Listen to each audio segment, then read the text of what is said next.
Hello students, আমি Nitish sir জ্ঞানজ্যোতি coaching সেন্টারের পক্ষ থেকে তোমাদের প্রত্যেককে জানাই আরো একবার স্বাগত।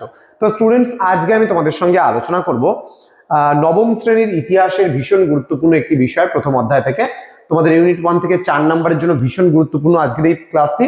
সেটা হচ্ছে বিপ্লব পূর্ববর্তী ফরাসি সমাজ কাঠামোয় প্রথম সম্প্রদায় বা যাজকদের সম্পর্কে আলোচনা করো। ভীষণ ভীষণ গুরুত্বপূর্ণ আজকের এই ক্লাসটি বিস্তারিত শুরু করার আগে তোমাদেরকে বলে রাখি, যারা এখনো পর্যন্ত আমাদের চ্যানেলটিকে সাবস্ক্রাইব করনি তারা অবশ্যই চ্যানেলটিকে সাবস্ক্রাইব করে পাশে থাকা বেল আইকন অল প্রেস করে দেবে, যাতে নেক্সট টাইম থেকে কোনো ভিডিও আপলোড করলে তার নোটিফিকেশন গুলো তুমি সবার আগে পেতে পারো।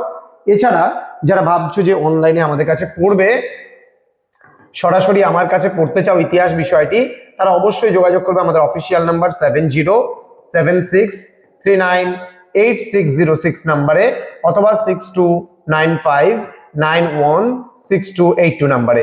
তোমাদের টোটাল কোর্স ফি হচ্ছে পার সাবজেক্টের জন্য 199 টাকার বিনিময়ে পুরো বছর তোমরা আমাদের কাছে পড়তে পারছো। আবারও বলছি, 199 টাকা আমাদের পুরো কোর্স ফি, পুরো 1 বছর তোমরা আমাদের কাছে পড়তে পারছো নবম শ্রেণীর ইতিহাসটি। চলো শুরু করব আজকের ক্লাসটি বিস্তারিতভাবে। কি রয়েছে দেখো, এখানে বলেছে বিপ্লব পূর্ববর্তী ফরাসি সমাজ কাঠামোয় প্রথম সম্প্রদায় বা যাজকদের সম্পর্কে আলোচনা করো। দেখো, আমি তোমাদের এই নবম শ্রেণীর ইতিহাস, তোমরা অষ্টম শ্রেণীতেও বা অন্যান্য শ্রেণীগুলোতে তোমরা কিন্তু ইউরোপের ইতিহাস কখনো পড়োনি। তোমরা পড়েছো ভারতের ইতিহাস পড়েছো এবং ওয়ার্ল্ড হিস্ট্রি কিছুটা পড়েছো তোমরা হয়তো, মানে অষ্টম শ্রেণীতে একদম শেষ অধ্যায়গুলোতে। কিন্তু এখানে আমরা যা পড়বো ইউরোপের ইতিহাস পড়বো। এবার দেখবে যে আমাদের ভারতীয় সমাজ যেমন ব্রাহ্মণ, ক্ষত্রিয়, বৈশ্য, শূদ্র বিভিন্ন ভাগে ভাগ ছিল, কিন্তু ইউরোপীয় সোসাইটি যদি আমরা বিশেষ করে ফ্রান্স দেখি, ফ্রান্সের সমাজ কিন্তু আমরা 3টা ভাগে বিভক্ত পাবো। প্রথম সম্প্রদায়, দ্বিতীয় সম্প্রদায় এবং তৃতীয় সম্প্রদায়।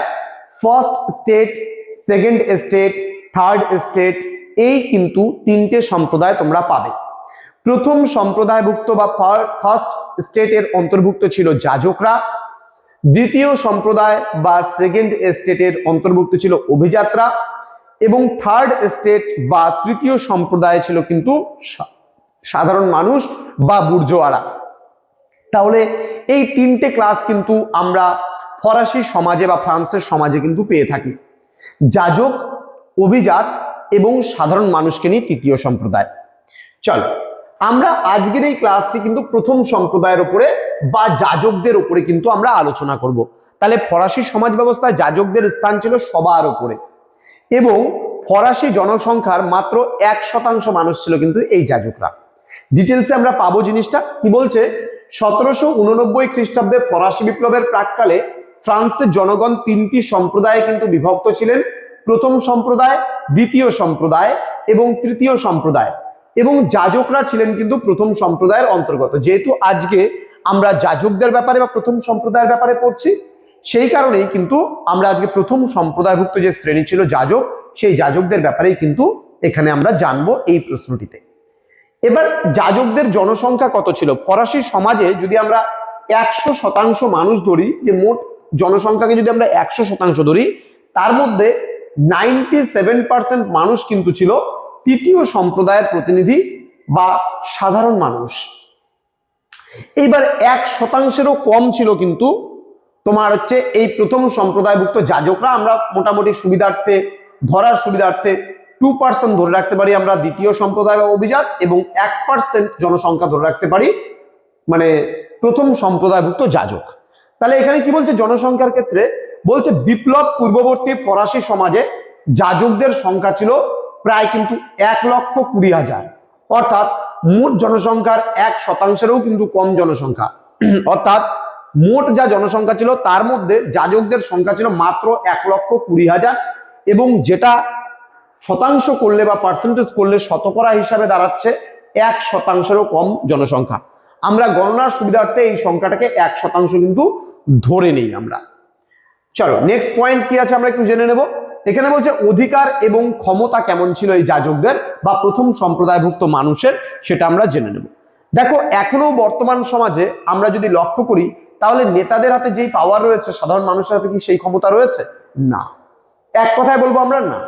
তাহলে এবার যাজকরাই কিন্তু সমাজের সমস্ত সুযোগ সুবিধা এখানেও ভোগ করছে। তাহলে আমাদের সোসাইটি যেমন নেতা নেত্রী কিংবা ধনী ব্যক্তিরা সমাজের যখন মনে করো সমস্ত সুযোগ সুবিধাগুলো ভোগ করছে, ঠিক একইভাবে সুবিধাভোগী সম্প্রদায় হিসাবে আমরা এই যাজকদের কথা বলতেই পারি। কি বলছে, সামাজিক ক্ষেত্রে যাজকদের বিশেষ প্রভাব প্রতিপত্তি ছিল। তারা সামাজিক, অর্থনৈতিক, রাজনৈতিক বিচার সর্বক্ষেত্রেই কিন্তু বিশেষ অধিকার ভোগ করতেন। তারা বিলাসিতায় জীবন কাটাতেন। বিলাসিতায় মানে কি, যত কিছু আমোদ প্রমোদ, যত কিছু পাওয়া, সমস্ত কিছু কিন্তু এরা তাদের সুযোগ সুবিধাগুলো পেত। নেক্সট বলছে সম্পত্তির পরিমাণ এদের কি ছিল সেটা আমরা একটু জেনে নেব। ফ্রান্সে মোট কৃষি জমির 10% কিন্তু যাজকদের বা গির্জার দখলে ছিল। অর্থাৎ মোট জমি যদি আমি 100% ধরি, তার মধ্যে 10% জমি কিন্তু এই যাজকরা দখলীকৃত করে রাখতো। বলছে ফ্রান্সে গির্জার বছরে আয় ছিল 13 কোটি লিভ্রো। লিভ্রোটা হচ্ছে ফ্রান্সের যে, মানে আমরা যেমন এখানে টাকা বলি, তো ফ্রান্সে কিন্তু লিভ্রা বলা হয় মুদ্রাকে, ঠিক আছে? ওদের দেশের কয়েনকে বলা হয় রুপিস, মানে কি বলা হয়, লিভ্রো বলা হয়। হ্যাঁ, আচ্ছা, এবার কর প্রদানের কথা যদি বলি, কর মানে কি, ট্যাক্স। এবার এরা কি ট্যাক্স দিত? দেখো কি বলছে, যাজকরা জমির আয় ছাড়াও ধর্মকর, বিবাহ কর, মৃত্যু কর, নামকরণ কর প্রভৃতি আদায় করতেন, কিন্তু তবে তারা সরকারকে কোনো কর কিন্তু দিতে বাধ্য ছিলেন না। অর্থাৎ এদের স্বেচ্ছা কর কিন্তু এরা প্রদান করতেন, এছাড়া কোনো রকমের কর এরা কিন্তু দিতেন না। অর্থাৎ মনে যদি হতো যে আমরা কর প্রোভাইড করব, তাহলে ওরা ইচ্ছাকৃতভাবে দিত।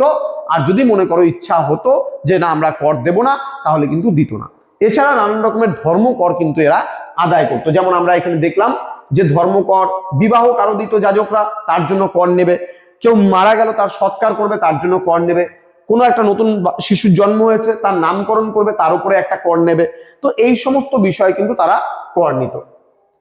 তো আশা করি আজকের এই সংক্ষিপ্ত ক্লাসটা তোমাদের বুঝতে অসুবিধা নেই। এবার তোমাদের আমি পড়াবো শ্রেণী বিভাগ সম্পর্কে, ঠিক আছে? যে যাজকরা কয়টা ভাগে বিভক্ত ছিল। দেখো কি বলছে, যাজকরা দুটি শ্রেণীতে বিভক্ত ছিলেন, যথা উচ্চ যাজক এবং নিম্ন যাজক। তার মানে যাজকদের মধ্যেও ভাগ ছিলেন। যেমন মন্দিরের পুরোহিতদের মধ্যে তুমি ভাগ দেখো, একটা মন্দিরে গেলে পারে তোমরা যেমন প্রধান পুরোহিত পাবে এবং তার নিচে নিচু পদস্থ কিছু পণ্ডিতদের তুমি পাবে। ঠিক তুমি যদি ইউরোপিয়ান কান্ট্রিতে চার্চে চলে যাও, সেখানে যাজকদের মধ্যেও কিন্তু দুটো ক্লাসিফিকেশন পাবে। একটা উচ্চতর যাজক, যাদের মান সম্মান থেকে শুরু করে সমস্ত কিছু বেশি ছিল, প্রভাব প্রতিপত্তি বেশি ছিল, এবং আরেকটা ছিল নিম্ন যাজক, যাদের কিন্তু প্রভাব প্রতিপত্তি সোসাইটিতে অনেকটাই কম ছিল। কি বলছে, এবার উচ্চ যাজকদের সম্পর্কে আমরা একটু জেনে নেব। বলছে এরা গির্জার আয়ের বেশিরভাগটাই ভোগ দখল করতেন এবং আমোদ প্রমোদে ও দুর্নীতিতে কিন্তু লিপ্ত থাকতেন, এবং নিম্ন যাজকদের ঘৃণা করতেন। এদের মধ্যে ছিলেন আর্চ বিশপ, বিশপ, অ্যাবট, মাঠের অধ্যক্ষ প্রমুখ এদের বলা হতো। এবং নিম্ন যাজক যারা ছিল, এরা ছিলেন ব্যক্তিগতভাবে সৎ এবং নিষ্ঠাবান। মানে এরা খুব, দেখো উচ্চতর যাজকরা এটা কি, মানে তোমার দুর্নীতিগ্রস্ত ছিল, কারণ এরা বেশি বেশি করে আদায় করতো। ওই যে বললাম কত রকমের ট্যাক্স তারা আদায় করতো, ধর্মকর আদায় করতো, কারো নামকরণ করবে তারা আদায় করতো, বিবাহ দেবে কারো, সেখানে মৃত্যুর ওপরে কর ইত্যাদি বিভিন্ন কিন্তু করগুলো তারা নিত। কিন্তু নিম্ন যাজকরা যেহেতু তাদের কথা মতো, উচ্চতর যাজকদের কথা মতো কাজ করতো, সেহেতু তারা কিন্তু অনেকটাই সৎ হতো। কিন্তু এরা অল্প পয়সা নিয়ে বা অনেক রকমের ট্যাক্স কম নিয়ে তারা কিন্তু বিভিন্ন কাজগুলো করে দিত। খুব অভাবের মধ্যে দিয়ে এরা দিন কাটাতেন। গ্রামান্তরের সাধারণ যাজকরা ছিলেন নিম্ন যাজক সম্প্রদায়। মানে গ্রামে যে মনে করো দেখবে যে যারা মন্দিরের পুরোহিত, আমি তোমাকে জাস্ট একটা উদাহরণ দিচ্ছি, যেমন অযোধ্যা রাম মন্দির আছে, অযোধ্যা রাম মন্দিরে যে পুরোহিত আছেন, হেড পণ্ডিত, সে কিন্তু খুব একটা বিশাল একটা কিছু। পুরীর যদি জগন্নাথ মন্দিরের প্রধান পুরোহিত বলো, তারা তারা একদম নামি দামি পণ্ডিত। কিন্তু তোমার পাশে আশেপাশের বাড়িতে দেবে তাদের সংসারও ঠিকঠাকভাবে চলে না পুজো করে, তোমার গ্রামের যে সমস্ত পুরোহিতরা রয়েছে। সেম থিং এখানেও। তো বলছে এদের বেতন ছিল খুবই সামান্য পরিমাণে। এবার উপসংহারে আমরা কি বলতে পারি, বলছে প্রাক ফরাসি বিপ্লব যুগে যাজকরা ছিলেন প্রথম শ্রেণীভুক্ত। তবে তৃতীয় শ্রেণী যখন ফরাসি বিপ্লব শুরু করায় অগ্রণী ভূমিকা নেন, তখন কিন্তু যাজকদের মধ্যে নিম্ন যাজকরা কিন্তু তৃতীয় শ্রেণীর পক্ষ নিয়ে ফরাসি বিপ্লব কিন্তু যোগ দিয়েছিলেন এবং বিপ্লবকে কিন্তু ত্বরান্বিত করতে সাহায্য করেছিলেন। তাহলে ফরাসি সমাজে তৃতীয় সম্প্রদায়ের মানুষ যারা ছিল, তারা কিন্তু বঞ্চিত, অবহেলিত এবং সোসাইটিতে অনেক নিচু স্তরে তাদের অবস্থান ছিল। এবং এই উচ্চতর যাজকরা এবং যারা অভিজাত ছিল, তারা নিম্ন শ্রেণীর মানুষদের, অর্থাৎ তৃতীয় সম্প্রদায়ের মানুষদের কিন্তু ঘৃণার চোখে দেখতো, অবহেলার চোখে দেখতো। তাহলে এগুলো কিন্তু বেশি দিন তারা সহ্য করতে পারেনি, যার ফলস্বরূপ তারা একটা সময় পরে আন্দোলনে ঝাঁপিয়ে পড়েছিল। এবং এই আন্দোলনের সঙ্গে নিম্নতর যাজকরাও কিন্তু এই তৃতীয় সম্প্রদায়ের প্রতিনিধিদের সঙ্গে যোগদান করে ফরাসি বিপ্লবকে কিন্তু ত্বরান্বিত করতে সাহায্য করেছিল। তো আশা করি আজকের এই সংক্ষিপ্ত ক্লাসটা বুঝতে পেরেছো তোমরা। এটা 4 নম্বরের জন্য তোমাদের আসবে। তোমাদের বলে রাখি, তোমরা যদি আমাদের কাছে সরাসরি অনলাইনে পড়তে চাও, আমাদের ক্রিস্টিকল এডুকেশন নামে প্লে স্টোরে অ্যাপ আছে, সেই অ্যাপ থেকে তোমরা সরাসরি কোর্সটা পারচেস করতে পারবে। সেখানে আমরা দিয়ে রেখেছি নোটস এবং পিডিএফ, ডাউট ক্লিয়ারিং সেশন, তোমাদের এটা লাইভ আমরা নেব, রেকর্ডেড ক্লাস, সাজেশনস এবং মক টেস্টের সিরিজ পাবে, এবং লাইভ ক্লাসটা হবে ডাউট ক্লিয়ারিং সেশনের উপরে। মনে করো একটা বিষয় তোমাকে বুঝিয়ে দেওয়া হলো আমাদের রেকর্ডেড ক্লাসের মাধ্যমে, যেমন মনে করো যাজক শ্রেণী সম্পর্কে বুঝিয়ে দেওয়া হলো। এবার এই যাজক শ্রেণী বুঝতে নিয়ে তোমাদের বা পড়তে নিয়ে বাড়িতে কোনো সমস্যা হলো, তোমরা কিন্তু এই লাইভ যে ডাউট ক্লিয়ারিং সেশন হবে তখন আমাদেরকে সরাসরি প্রশ্ন করতে পারবে, সামনাসামনি তোমার সাথে কথা বলে তোমার সমস্যাগুলো মেটাবো কিন্তু আমরা। দেখা হচ্ছে খুব তাড়াতাড়ি আরো একটা নতুন ক্লাস নিয়ে তোমাদের সঙ্গে। তোমরা প্রত্যেকেই ভালো থেকো, সুস্থ থেকো। Thank you so much, thanks for watching after all, thank you.